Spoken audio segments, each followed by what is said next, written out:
In October 2007, the High Court in London identified 9 errors in Al Gore's movie An Inconvenient Truth.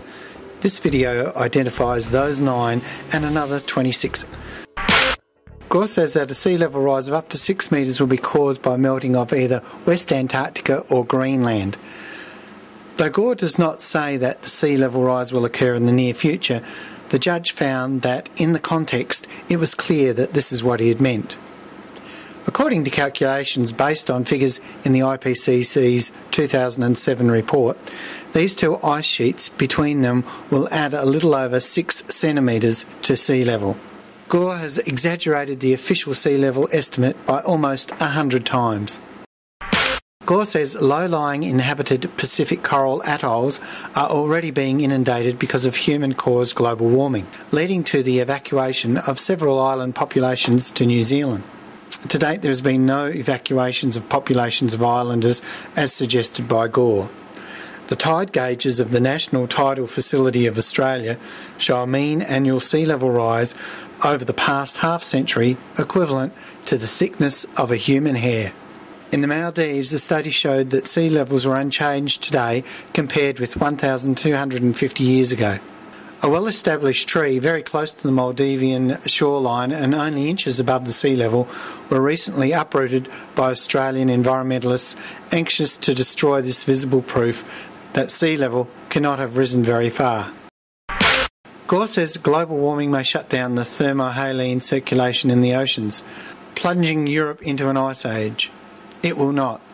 Indications of a sustained thermohaline circulation weakening are not seen during the last few decades.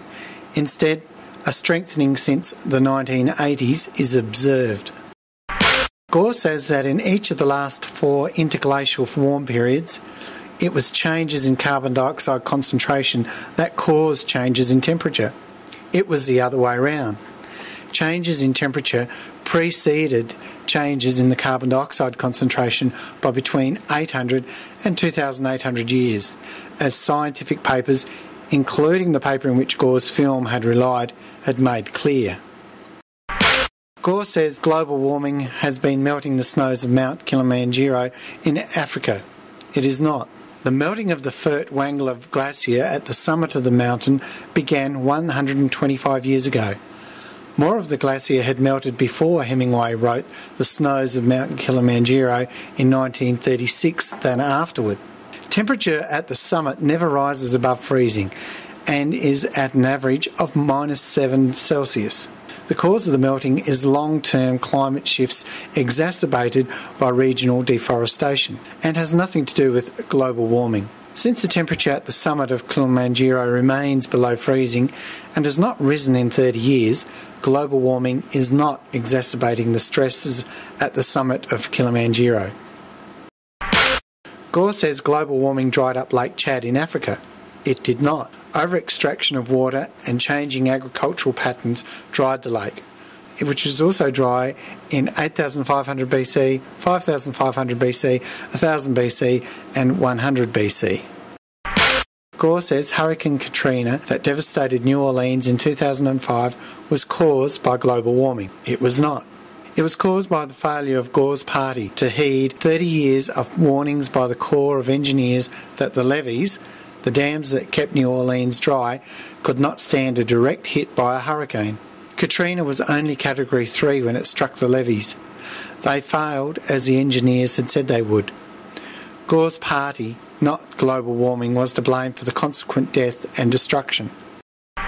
Gore says a scientific study shows that polar bears are being killed swimming long distances to find ice that has melted away because of global warming. They are not.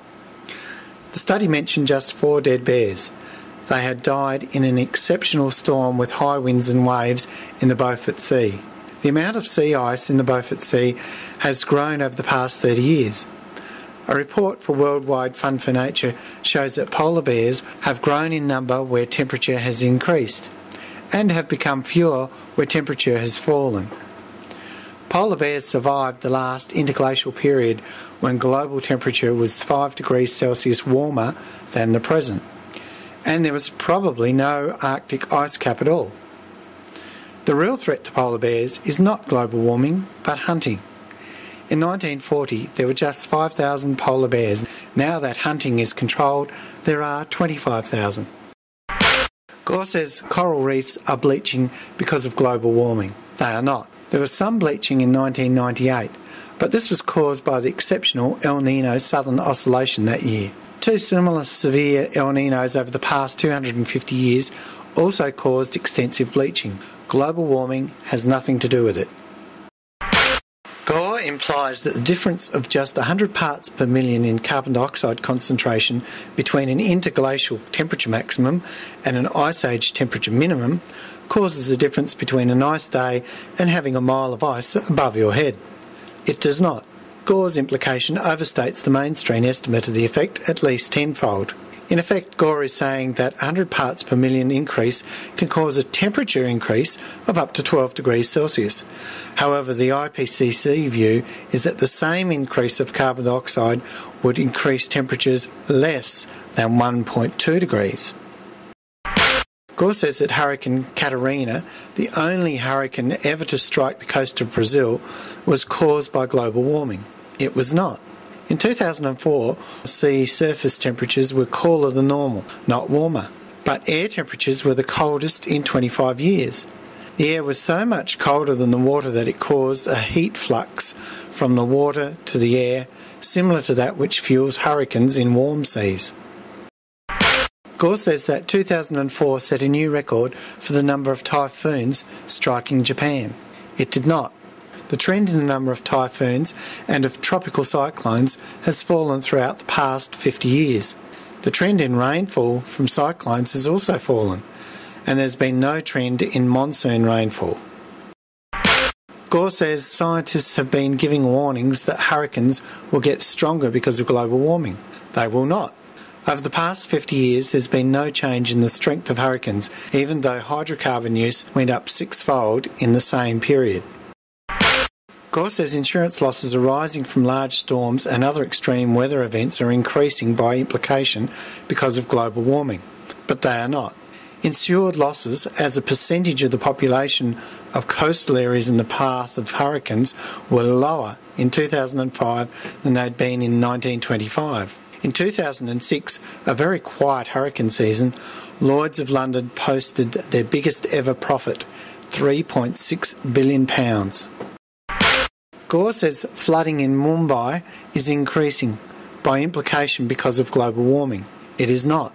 Rainfall trends in the two major weather stations in Mumbai show no increase in heavy rainfall over the past 48 years. Gore says that 2004 set an all-time record for tornadoes in the US. While more tornadoes are being reported because detection systems are better than they were, the number of severe tornadoes has been falling for more than 50 years. Gore says that the ice melt allows the sun to heat the Arctic Ocean, and a diagram shows the sun's rays heating it directly. It does not. The ocean emits radiant energy at the moment of absorption and would freeze if there was no atmosphere. It is the atmosphere, not the sun, that warms the ocean. Also, Gore's diagram confuses the troposphere with the ionosphere, and he makes a number of other areas indicating that he does not understand the elementary physics of radiative transfer. Gore says 40% of the world's population get their water supply from Himalayan glacial meltwaters that are failing because of global warming. They don't, and they are not. The water comes almost entirely from snowmelt, not from ice melt. Over the past 40 years, there's been no decline in the amount of snowmelt in Eurasia. Gore says that a Peruvian glacier is less extensive now than it was in the 1940s, implying that global warming is the cause. It is not. Except for the very highest peaks, the normal state of the Peruvian Cordilleras has been ice-free throughout most of the past 10,000 years.